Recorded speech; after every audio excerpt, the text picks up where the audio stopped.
കൂട്ടുകാരെ, എല്ലാവർക്കും നിജോസ് വേൾഡിൻ്റെ പുതിയൊരു വീഡിയോയിലേക്ക് സ്വാഗതം. എല്ലാവരും സുഖമായിട്ടിരിക്കുന്നെന്ന് വിശ്വസിക്കുന്നു. ഞങ്ങളിവിടെ സുഖമായിട്ടിരിക്കുകയാണ്. അപ്പോൾ എല്ലാവരും സന്തോഷത്തോടെയും ആരോഗ്യത്തോടെയും ഒക്കെ ഇരിക്കുക കേട്ടോ. ഫിസിക്കൽ കോണ്ടാക്ട് ചെയ്ത് തൊട്ടടുത്ത ദിവസങ്ങളിൽ തന്നെ ഉണ്ടാകാൻ സാധ്യതയുള്ള പ്രഗ്നൻസി ലക്ഷണം, ഇതിനെപ്പറ്റി അറിയാൻ വേണ്ടിയിട്ട് പ്രഗ്നൻസി ട്രൈ ചെയ്യുന്ന എല്ലാവരും ഭയങ്കര ക്യൂരിയസ് ആയിട്ട് കാത്തിരിക്കാറുണ്ട്.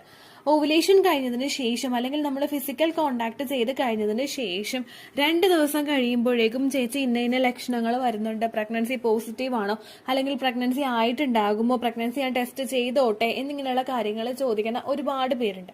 അവർക്കൊക്കെ വേണ്ടിയിട്ടുള്ളതാണ് ഈ ഒരു വീഡിയോ. അപ്പം നമുക്ക് വീഡിയോ സ്റ്റാർട്ട് ചെയ്യാം. ഓവുലേഷൻ സമയത്ത് അല്ലെങ്കിൽ നിങ്ങൾ ഓവുലേഷൻ സമയം കണ്ടുപിടിക്കാൻ സാധിക്കാത്തവര് ഫിസിക്കൽ കോണ്ടാക്ട് ചെയ്ത് കഴിയുമ്പോൾ ഉണ്ടാകുന്ന പിറ്റേ ദിവസം തന്നെ ഉണ്ടാകുന്ന പ്രഗ്നൻസി ലക്ഷണം എന്നിങ്ങനെയുള്ള കാര്യങ്ങൾ സംസാരിക്കാറുണ്ട്.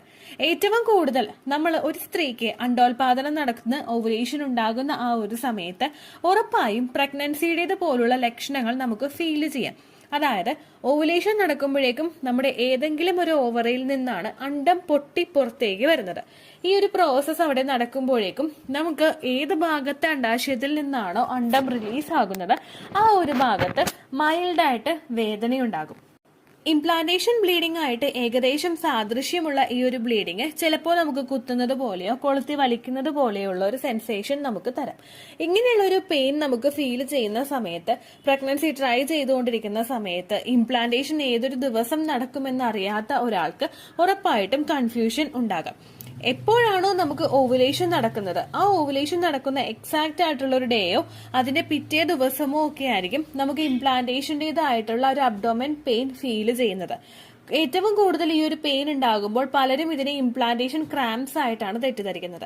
നിങ്ങളൊരു കാര്യം കൃത്യമായിട്ട് മനസ്സിലാക്കേണ്ടത് എന്താണെന്ന് വെച്ച് കഴിഞ്ഞാൽ, നിങ്ങൾ എപ്പോഴാണോ ഫിസിക്കൽ കോണ്ടാക്ട് ചെയ്യുന്നത് ആ സമയത്ത് അണ്ടവും ബീജവും നിങ്ങളുടെ സ്ത്രീ ശരീരത്തിൽ കൃത്യമായിട്ടുള്ള ആ സമയങ്ങളിൽ തന്നെ എത്തുന്നുണ്ടെങ്കിൽ വെറും 30 മിനിറ്റ് മതി നിങ്ങൾ ഫെർട്ടിലൈസേഷൻ നടക്കാൻ വേണ്ടിയിട്ട്. ഫെർട്ടിലൈസേഷൻ എന്ന് പറയുമ്പോഴേക്കും അണ്ടവും ബീജവും ജോയിൻ ചെയ്യാൻ വേണ്ടിയിട്ട്. എന്നാൽ പ്രഗ്നൻസിയുടേതായിട്ടുള്ള ലക്ഷണങ്ങൾ നമുക്ക് വരണമെങ്കിൽ നമ്മളുടെ ശരീരത്തിൽ ആ ഒരു ഓവുലേഷൻ നടന്നിട്ട് ഫെർട്ടിലൈസ്ഡ് ആയിട്ടുള്ള എഗ് യൂട്രസിന്റെ ലൈനിങ്ങിൽ വന്ന് അറ്റാച്ച് ആകണം. ഇത് നടക്കണമെങ്കിൽ ഓവുലേഷൻ കഴിഞ്ഞിട്ട് ഒരു 12 ദിവസമെങ്കിലും മാക്സിമം ഒരു ടൈം വേണ്ടിയിരിക്കണം. അതിനുശേഷം മാത്രമേ ഉണ്ടാവുകയുള്ളൂ. അപ്പോൾ എല്ലാവരും ചോദിക്കുന്ന കാര്യമുണ്ട്, അപ്പൊ ഈ പറയുന്ന ലക്ഷണങ്ങളോ? പ്രൊജസ്ട്രോണിന്റെ മെഡിസിൻ എടുക്കാത്തവർക്ക് ഇത്തരത്തിലുള്ള ലക്ഷണങ്ങൾ അനുഭവപ്പെടുമ്പോഴേക്കും അവര് പ്രഗ്നൻസിയുടെ ലക്ഷണമായിട്ട് തെറ്റിദ്ധരിക്കാറുണ്ട്. ഇങ്ങനെ ഉണ്ടാവാനായിട്ടുള്ള പ്രധാനപ്പെട്ട കാരണം എന്ന് പറയുന്നത്, ഓവുലേഷൻ നടക്കുന്ന സമയത്ത് നമ്മളിൽ ഉണ്ടാകുന്ന ഏറ്റവും ആദ്യത്തെ അബ്ഡോമൻ പെയിൻ, ഇതിനെ നമ്മൾ പ്രഗ്നൻസിയുടേതായിട്ട് തെറ്റിദ്ധരിക്കും. രണ്ടാമത്തെ റീസൺ എന്ന് പറയുന്നത് നമ്മളിൽ ഉണ്ടാകുന്ന ടെമ്പറേച്ചറിന്റെ ഹൈക്ക്. സാധാരണയായിട്ട് ബേസൽ ബോഡി ടെമ്പറേച്ചർ ചാർട്ട് ചെയ്യുന്നവർക്കൊക്കെ ഓവുലേഷൻ കഴിഞ്ഞു കഴിയുമ്പോഴേക്കും ജസ്റ്റ് ഒരു ഹൈക്ക് അവിടെ ഫീൽ ചെയ്യും. കാരണം പ്രൊജസ്ട്രോൺ ഹോർമോൺ ശരീരത്തിൽ കൂടുമ്പോഴേക്കും ഒരു ഹൈക്ക് അവിടെ ഉണ്ടാകും. ഒരു 0.4 ഡിഗ്രിയുടെയോ മാക്സിമം 0.6 ഡിഗ്രിയുടെയോ വ്യത്യാസം മാത്രമേ അവിടെ ഉണ്ടാവുകയുള്ളൂ. ഇങ്ങനെ ഒരു ബേസൽ ബോഡി ടെമ്പറേച്ചറിലെ വ്യത്യാസം ചാർട്ട് ചെയ്യുന്നവർക്ക് ചിലപ്പോൾ പ്രൊജസ്ട്രോൺ ഹോർമോണിന്റെ ഇൻക്രീസ് ശരീരത്തിൽ വരുമ്പോഴേക്കും ചെറുതായിട്ടൊരു ചൂട് അനുഭവപ്പെടുക. ഇങ്ങനെ വരുമ്പോഴേക്കും പലരും ഇത് പ്രഗ്നൻസി നടന്നതിന്റെയാണെന്ന് തെറ്റിദ്ധരിക്കാറുണ്ട്. മറ്റു ചില കാറ്റഗറിയിൽ നമുക്ക് വരുന്നത്, നമുക്ക് മൂഡ് സ്വിങ്സ് ഉണ്ടാകാം ചിലർക്ക്. കാരണം പ്രൊജസ്ട്രോൺ ഹോർമോൺ പെട്ടെന്ന് നമുക്ക് അത്രയും നാൾ വരെ നമ്മുടെ ശരീരത്തിൽ ഈസ്ട്രജൻ ഉണ്ടായി പെട്ടെന്ന് corpus luteum progesterone hormone produce ചെയ്യാനായിട്ടുള്ള കൗണ്ട് കൂട്ടി വരുന്നു. അങ്ങനെ വരുമ്പോഴേക്കും ആ ഒരു ഹൈക്ക് കൊണ്ട് ജസ്റ്റ് ഒരു ഹോർമോൺ ഷിഫ്റ്റ് ആ ഒരു സമയത്ത് ഓവുലേഷൻ അല്ലെങ്കിൽ ഓവുലേഷൻ കഴിഞ്ഞ് ലൂട്ടിയൽ ഫേസിന്റെ ഒരു ഹൈക്ക് പെട്ടെന്ന് അങ്ങോട്ടേക്ക് വരുമ്പോഴേക്കും ഇതിന്റെ ഭാഗമായിട്ട് പലർക്കും മൂഡ് സ്വിങ്സ് ഉണ്ടാകാം, വിശപ്പിലെ വ്യത്യാസം വരാം, ചിലർക്ക് ക്ഷീണം ഉണ്ടാവാം. ഒരിക്കലും ആ ലക്ഷണങ്ങൾ പിറ്റേ ദിവസം തന്നെ വെച്ചിട്ട് നമുക്കത് പ്രഗ്നൻസിയുടേതാണെന്ന് ഫൈൻഡ് ഔട്ട് ചെയ്യാനായിട്ട് സാധിക്കില്ല. ഈ 3 കാര്യങ്ങൾ ഓവുലേഷൻ കഴിഞ്ഞ് ഉടനെ തന്നെ പെട്ടെന്ന് അടുത്ത ദിവസം തന്നെ നമുക്കുണ്ടാവുന്ന പ്രഗ്നൻസി ലക്ഷണങ്ങളാണ്. മറ്റൊരു റീസൺ എന്ന് പറയുന്നത് നമ്മുടെ മൈൻഡാണ്. ഒരുപാട് പ്രഗ്നൻസി റിലേറ്റഡ് വീഡിയോസ് പല ചാനലുകളിൽ നമ്മൾ കയറി ഇറങ്ങി കാണുമ്പോൾ, ഈവൻ എന്റെ ചാനലിലാണെങ്കിൽ കൂടി തന്നെയും ഒരുപാട് പ്രഗ്നൻസി ലക്ഷണങ്ങൾ ഭയങ്കര വിയേർഡായിട്ട് ഇതുവരെ ആരും അങ്ങനെ വീഡിയോസിൽ പറയാത്ത ഒരുപാട് പ്രഗ്നൻസി ലക്ഷണങ്ങളെ പറ്റിയിട്ട് പറയുന്നുണ്ട്. വീഡിയോസിൽ പറയാത്ത പ്രഗ്നൻസി ലക്ഷണം എന്ന് പറയുമ്പോഴേക്കും ഞാൻ തന്നെ ഉണ്ടാക്കിയെടുത്ത പ്രഗ്നൻസി ലക്ഷണം അല്ല കേട്ടോ. നമ്മൾ പഠിച്ച് ഗൂഗിൾ ചെയ്ത് ഒരുപാട് കാര്യങ്ങൾ കണ്ടുപിടിച്ചിട്ടാണ് ഇങ്ങനെ ലക്ഷണങ്ങൾ ഉണ്ടെന്ന് നമ്മൾ ചിന്തിക്കുന്നത്. ഒരുപാട് പേര് ചിന്തിക്കാത്ത രീതിക്ക് നമ്മളിങ്ങനെ ചിന്തിച്ച് പോകുമ്പോഴാണ് ഒരുപാട് കാര്യങ്ങൾ കിട്ടുന്നതും. അല്ലാണ്ട് ഞാൻ ഊഹിച്ച് പറയുന്ന ലക്ഷണങ്ങൾ ലക്ഷണങ്ങളല്ല കേട്ടോ. അപ്പോൾ ഇത്തരത്തിലുള്ള ലക്ഷണങ്ങളൊക്കെ നമ്മൾ വീഡിയോസൊക്കെ കേൾക്കുന്നു. ഒരുപാട് ചാനലുകളിൽ നമ്മൾ കയറി ഇറങ്ങിയ വീഡിയോസൊക്കെ കേട്ട് എല്ലാം നമ്മൾ ചിന്തിക്കുമ്പോഴേക്കും നമ്മുടെ മൈൻഡ് തന്നെ ചിന്തിക്കാനായിട്ട് തുടങ്ങും. ചെറുതായിട്ടൊരു തലവേദന വന്നു കഴിഞ്ഞാൽ ഇത് ഇംപ്ലാന്റേഷൻ്റെ ആണ്, അല്ലെങ്കിൽ ചെറുതായിട്ടൊരു വയറുവേദന വന്നു കഴിഞ്ഞാൽ ഇത് ഇംപ്ലാന്റേഷൻ്റെ ആണ്, അല്ലെങ്കിൽ നമ്മൾ എക്സ്പെക്ട് ചെയ്യുന്നത് മറ്റു പല കാര്യങ്ങളായിരിക്കും. ചിലപ്പോൾ നമ്മൾ ചെറുതായിട്ടൊരു മുഖക്കുരു വരുന്നു, ഇത് പീരിയഡ്സിൻ്റെ ആയിരിക്കും.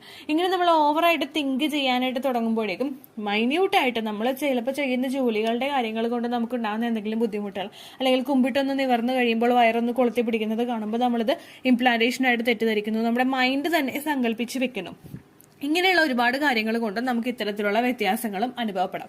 ഒരിക്കലും പ്രഗ്നൻസി നമ്മൾ ട്രൈ ചെയ്യുന്ന സമയത്ത് ഇംപ്ലാന്റേഷൻ കഴിഞ്ഞിട്ട് അല്ലെങ്കിൽ ഫിസിക്കൽ കോണ്ടാക്ട് കഴിഞ്ഞിട്ട് തൊട്ടടുത്ത ദിവസങ്ങളിൽ നമുക്ക് പ്രഗ്നൻസിയുടേതായിട്ടുള്ള ലക്ഷണങ്ങൾ ഉണ്ടാവില്ല. അത് നിങ്ങൾ ഉറപ്പായിട്ടും മനസ്സിലാക്കണം. ഈ സമയത്ത് അപ്പോൾ നമ്മൾ നമ്മുടെ ശരീരത്തിന് കൊടുക്കേണ്ടത് എന്താണ്?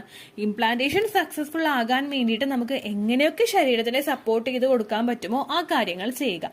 ഇംപ്ലാന്റേഷൻ എന്ന് പറയുന്നത് നാച്ചുറലി നടക്കുന്ന ഒരു പ്രോസസ്സാണ്. നമ്മൾ IUI IVF പോലുള്ള ട്രീറ്റ്മെന്റ്സ് ചെയ്യാതിരുന്നു കഴിഞ്ഞാൽ നാച്ചുറലി നമുക്ക് നടക്കുന്ന ഒരു പ്രോസസ്സാണ് ഇംപ്ലാന്റേഷൻ.